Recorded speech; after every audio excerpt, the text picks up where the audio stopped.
इस देश में कुछ घर होते हैं जहां बेटी पैदा होने पर नामकरण से पहले हिसाब लगाया जाता है।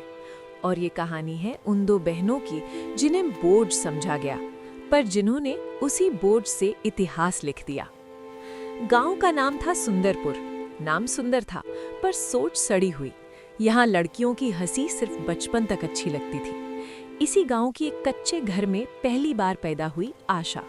महेश ने दिया जलाया पर चेहरे पर खुशी नहीं थी। 2 साल बाद जब नंदिनी पैदा हुई, महेश बस इतना बोला, अब ये घर चलाना मुश्किल हो जाएगा। आशा स्कूल जाती थी, किताबें उसे सपने दिखाती थी, पर क्लास 5 के बाद स्कूल बंद हो गया।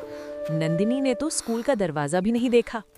उनकी सुबह होती गोबर से, उनकी शाम होती चूल्हे से। और गांव के लोग कहते, लड़की को ज्यादा पढ़ाया तो ज्यादा सवाल करती है।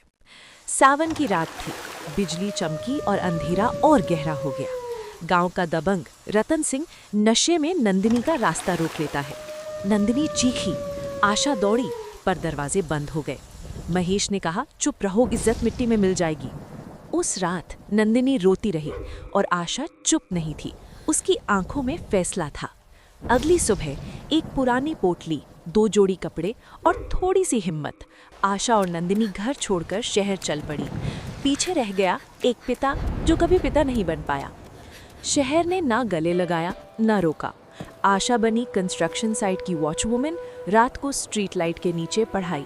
नंदिनी बुटीक में हेल्पर और रात को कैनवस पर अपना दर्द उतारती।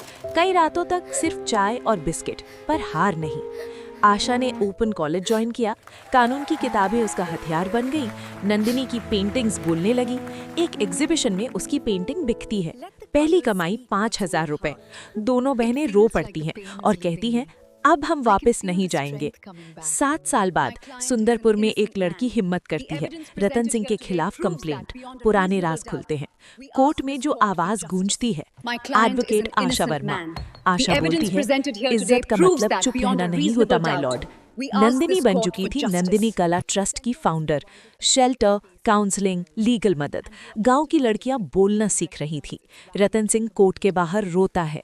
गांव वालों की नजरें झुकी हुई और टीवी के सामने महेश खड़ा है, आंखों में आंसू।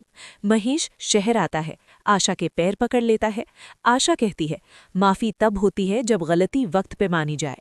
कोर्ट का फैसला, उम्रकाद कैद। जज के शब्द, ये सिर्फ एक अपराध नहीं, ये एक सोच का ट्रायल था। सुंदरपुर के स्कूल के गेट पर नया बोर्ड लगता है, आशा नंदिनी गर्ल्स स्कूल। और कहानी खत्म होती है इस लाइन के साथ, जिन्हें बोझ समझा गया वही एक दिन मिसाल बन गए।